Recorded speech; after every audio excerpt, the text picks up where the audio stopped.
Mr. Omoyele Sowore ẹ gbà mí o. Mr. Omoyele Sowore ẹ gbà mí. Invitation letter yóò ti ń dàbí threatening. Yorùbá ní iṣu atẹnumọ́rọ̀ kì í jóná tó bá ti dìgbà tiẹ̀ kó o dákẹ́. First invitation letter tí wọ́n send sí mi ní 23 of April 2026. Lọ́yà mi reply wọn ó send letter padà sí station yẹn Alágbọ̀n police station yìí pé ta ni ẹni tó competition against client òun. Wọ́n dẹ̀ acknowledge letter yẹn.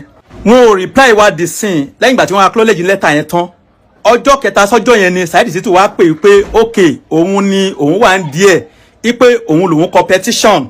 Ṣé àkọ́kọ́ nìyẹn ká ní mo yọjú náà ni ọ̀tọ̀ ni tí mo máa bá lọ ọ̀tọ̀ ni tó máa yọjú. Saheed Shittu sọ pé òun lòun kọ letter yẹn gbogbo ayé lórí. Fine ẹni tó wá jẹ́ ọ̀rẹ́ Alhaji Saheed Òṣùpá wọ́n pe Saheed Shittu wípé kó jáwọ́ ń bẹ̀ kó kó ń bẹ̀ kó kó lórí ẹ̀ ipa àwọn ọ̀ràn ń ṣẹ́.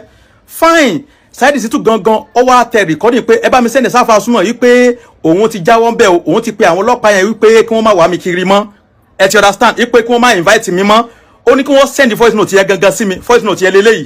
ẹjọ́ kan pẹ̀lú mo ìbá ẹ sọ̀rọ̀ lánàá bí mo ìbá ẹ sọ̀rọ̀ lánàá mo tún ló tó jọ mẹ́ta.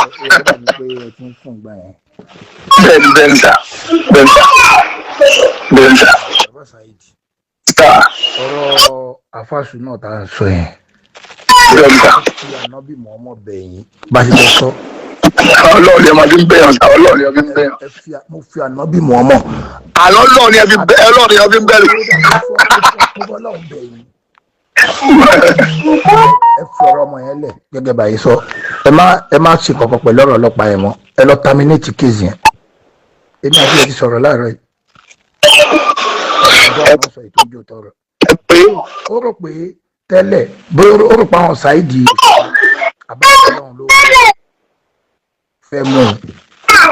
tẹ́lẹ̀. Ifun Òṣùpá ń béèrè lọ́wọ́ mi pé àbí mi ni mo lọ fìbínú ṣe lẹ́yìn àbí kankan kú sí ìdásí ibi ànábì kí o ṣe ìjọba lọ́wọ́ ara yín because lọ́kàn títí Òṣùpá ló fẹ́ mú un. òun ló challenge mi sá. ó challenge mi ní ẹgbẹ́ okay èmi àti ó ti twist àwọn ọ̀rọ̀ mi tó parọ́ mọ́ mi tí mo dẹ̀ dáhùn fídíò yẹn lẹ̀ ti pẹ́. tẹ́lẹ̀ tipẹ́tipẹ́ tẹ́mi ní kéésì pẹ̀lú ẹ̀. bọ́ dr alifari ti tìmí mú lọ́wọ́ pé no gbogbo ohun tó ti ṣẹlẹ̀ ti lọ ní ẹ̀kí ń gbójú ń bẹ̀. wàláhì dr alifari á bá mi sọ̀rọ̀ sí pé ò tó bẹ́ẹ̀ mo dẹ̀ ní òkè ó ti tọ́. èèyàn máa ń ṣẹ́ra èèyàn máa ń gbójú náà o òkè gbogbo àwọn bàbá tẹ́mi náà sọ̀rọ̀ wọn mo bẹ̀ wọn kó gbójú kò ń bẹ̀ mi ò níjà pẹ̀lú anybody wọn mi ò bàbá mi náà jẹ́ gbogbo àwọn afáwa náà jẹ́. bẹ́ẹ̀ni ẹ̀rọ bẹ́ẹ̀ náà pè mí gbà yẹn pé kí n gbójú bẹ́ẹ̀ pé kí n make apology fún wọn. ok ìyẹn rẹ̀ ti lọ bẹ́ẹ̀ mo dókítà ti bá mi sọ̀rọ̀ pé kí n gbójú kò lọ bẹ́ẹ̀ mo ti gbójú kò bẹ́ẹ̀ ọ̀rọ̀ ilé wa ṣẹlẹ̀ mi ò bàjá mo kàn àgbà ẹ̀sẹ̀ pé wá àwọn ẹni tó ń bàjá yìí tó bá fẹ́ fọ ọlọ́pàá mú tó bá fọ ọlọ́pàá lé ẹ̀ mú kọ́ tó bá mú ẹ̀ ń kọ́ kó tó ṣe yọ ọ̀rọ̀ ló dà ọ̀rọ̀ mọ̀ pé ọ̀rọ̀ ló dà ní tí mo sọ nìyẹn o bí n ti pé káwọn orí pé ọba mú un kí ló gbọ́dọ̀ pàtì mú wá kẹ́kẹ́kẹ́kẹ́ ní kọ́mọkọ́mọ. ok mo rí fídíò yẹn nínú fídíò tó ṣe pé tí àmì ọlọ́run àti báwo bá ara. hello. mo ń gbọ́ yín sá. tí Saheed Òṣùpá àtàmì ọlọ́run ò bá mú un pé Saheed Shittu mo challenge nǹkan tó wá dá ok. tó ṣẹlẹ̀ nìyẹn. àti yẹn sè wọ́n ní wọ́n challenge mi wọn lọ́wọ́ kí wọ́n challenge mi àá fi change bá àwọn ọlọ́pàá ìṣeré wọ́n á dẹ̀ lé mu wọ́n á dẹ̀ láàmú díẹ̀ bẹ́ẹ̀ but irú yìí mi ò tó bẹ́ẹ̀ kí irú yìí bá mi sọ̀rọ̀ pé kí n gbójú kò mi kàn kí ló wà ń bẹ̀ kí ni fẹ́ fi mú mú ẹ̀ sí èmi ò ní di nǹkan kan kò ní nǹkan kan tí fẹ́ ti bá mú kí ni fẹ́ ṣe fẹ́ kó lọ ṣẹ̀wọ̀n ọmọ ìyá mi nà mi ò jẹ́ kó lọ ṣẹ̀wọ̀n náà but àwọn ẹni tó ṣẹ̀ kó lọ bẹ̀ wọ́n. ó máa bẹ̀ wọ́n. wọ́n lè ní kò ń tẹ̀ láti bá sọ pé ó ní ti gbogbo ọ̀rọ̀ tó ń fa yìí. ó máa bẹ̀ wọ́n gbogbo kí. ojú mi sọ kankan nìyẹn bọ́ nígbà yẹn ti bá mi sọ̀rọ̀ àtàlẹ́ àbẹ̀rẹ̀ kọ̀ọ̀kọ̀ mo ti pe àwọn ọlọ́pàá tí mi mọ̀ tí mo ní pé ẹ sílẹ̀ jàre ló bá sí. èmi ò bá jà èmi ti gbójú bẹ̀ fún ọ ti gbójú bẹ̀. èmi ò bá jà ẹ̀ lè bẹ́ẹ̀ ṣe pẹ̀lú àtàlẹ́ yẹn kọ̀ọ̀kan tí mo sọ̀rọ̀ ọdún àgbọ̀gbà ẹgbẹ́ yìí máa pè mí máa ní orí mi tán lọ́lẹ̀ irọ́. Ọlọ́run àpọ̀ yín lé. ayé ò lè tó bẹ́ẹ̀ náà nísìnyí nǹkan màá tún máa pẹ̀ pẹ́ filẹ̀ kọ́ filẹ̀ o ní o. wàláì tàláì ni wà rẹ́sì ẹ̀ mọ́ wàláì èmi ò èmi wà rẹ́sì ẹ̀ mọ́ wàláì tàláì ni ẹ̀ mọ́ mo fi ọlọ́wọ́ bá dẹ́dẹ́ búra kò ní tán. mo sọ fún because ibi àti ẹ sọ̀rọ̀ gan láàárọ̀ yìí mo lè ti fa àwọn náà létí dáadáa pé rọ́bìṣì ni gbogbo nǹkan tó ń ṣe yẹn. onídìí ẹ̀ náà ojú mo sọ fún yẹn pé ó nídìí gbogbo eléyìí tó bá lé ẹ mú wo gbogbo yẹn lọ́dún pé àmì ọlọ́run kìnnì kan àmì ọlọ́run aláàánú òun ló ṣe kìnnì òun tí a ti sọ pé òun ló ṣe kan fún ó nídìí gbogbo yẹn máa so ní proof ni ó kàn lórí assumption ló wà. mo rí fídíò yẹn gbà yẹn torí ọlọ́run ó ní proof náà ó kí mi sọ ni ẹjọ́ torí ọlọ́run ẹ gbàgbé every other tó sọ̀rọ̀ ti tó sọ̀rọ̀ tó fipá ó ní ìpínlẹ̀ máa bá yìí náà ó borúkọ wọn jẹ́ nítumọ̀ ẹ̀ náà ó tẹ̀mí tí a jẹ́ kó ọ̀dà sáàdì ni ọba ẹni bá mi sọ̀rọ̀ ó ti tọ̀ wà láì ó ti tọ̀ ọlọ́ọ̀bì mi ò mẹ́ o. ọlọ́run àpọ̀ ògbó yín lé. mi ò àrẹ́sì ẹ̀ mọ́ o wà láì mi ò àrẹ́sì ẹ̀ mọ́. ẹ ṣe mo appreciate.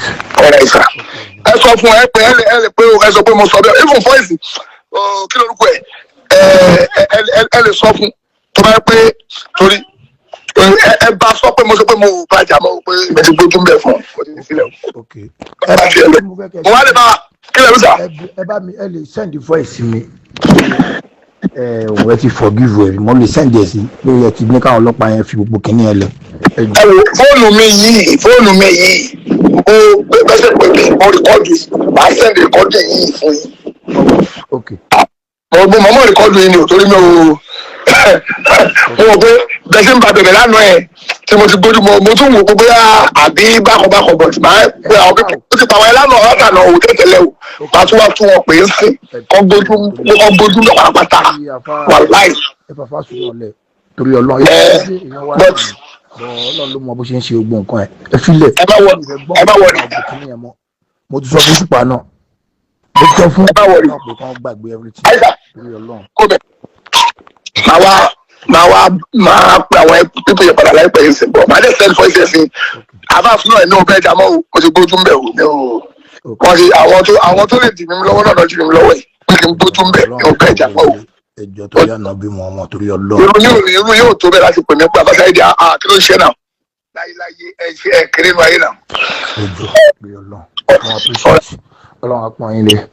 ọ̀rẹ́ ìsà. ṣé bá send kìíní ẹ̀ ṣé mo lè send ẹ̀ sí.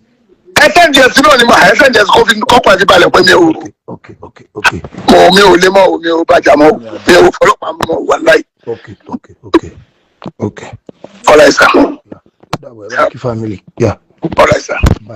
wọ́n tún wá send another invitation letter mi lọ́n the 27 on the 28th gangan lọ́dọ̀dọ̀ tèmi wọ́n tún send ẹ̀ sí mi ní WhatsApp ẹni tó ń send invitation sí mi ní WhatsApp tó jẹ́ ọlọ́pàá mo tún mẹ́sẹ̀gì ẹ̀ padà ẹni yẹn ò reply mi dàárọ̀ yìí lẹ́tà tí lọ́ọ̀yà mi náà kọ sí station lẹ́yìn ìgbà tí wọ́n acknowledge ẹ̀ tán wọn ò reply lọ́ọ̀yà mi náà dì sí wípé ta ni ẹni tó kọ petition against the client òun wọn ò reply wá dì sí èmi náà ní WhatsApp mo reply mẹ́sẹ̀gì ọlọ́pàá yẹn ní WhatsApp wọn ò reply mi dì sí mi ò assure wípé Alágbọ̀n police station wọ́n máa ń pa ọ̀rọ̀ yìí torí pé lẹ́tà tí lọ́ọ̀yà mi kọ sí wọn wọn acknowledge ẹ̀ wọn ò reply ẹni tó ń send invitation letter sẹ́mi náà ní WhatsApp mo message wọn pé mi ní èfòfin ṣeré ṣùgbọ́n ẹ jẹ́ ká mọ ẹni tó ń kọ petition against mi kí ni wọ́n ní mo ṣe àwọn náà ò reply mi dì sí i ayé dẹ̀ ti gbẹgẹ́ in tó ṣẹlẹ̀ ó ti ṣẹlẹ̀ sí mi rí bí 3 years ago bẹ́ẹ̀ ni màmá tí mo bá ṣe ambassador lọ́ọ̀yà rẹ̀ pè mí pé kí n má bínú kí n jọ kí n jẹ́ ká yanjú òun ní lọ́ọ̀yà màmá yẹn lọ́dún náà lọ́hùn mo gbà sí lẹ́nu gbogbo fídíò tí mo post ńgbà yẹn mo delete gbogbo ó ní kí n delete ẹ̀ mo á delete ẹ̀ wọ́n á ní kí n mú time kí n mú ọjọ́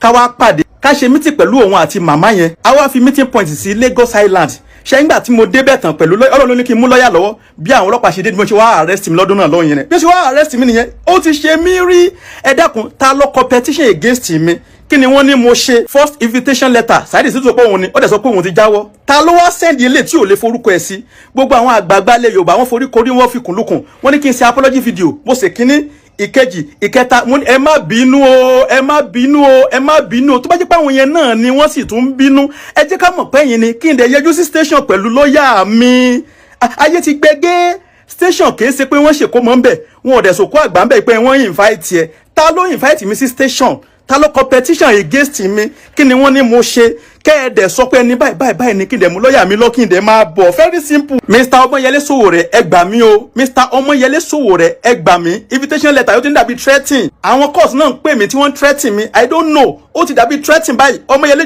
Sowore ẹ jọ̀ọ́ ẹ bá mi táàgì wọn ẹ bá mi táàgì wọn ẹ bá mi táàgì wọn iṣu atẹnumọ́rọ̀ kì í jóná orílẹ̀-èdè lájọ wa gbogbo wa adẹ̀ngbọ́n tó ń ṣẹlẹ̀ lọ́tún lọ́sì trust nobody tálẹ́ni tó invite mi ẹ jẹ́ kí n mọ ẹni yẹn ètò ìwọ́n dẹ̀ sọ pé mo ṣe ẹ sọ kí n lè yọjú sí yín station mi ò sáfọ́lọ́pàá ẹ gbà mí o gbogbo ọmọ Nàìjíríà ẹ bá mi táàgì Mr. Ọmọyẹlé Sowore ẹ bá mi táàgì wọn ẹ jọ̀ọ́ ẹ bá mi táàgì wọn ẹ bá mi táàgì wọn.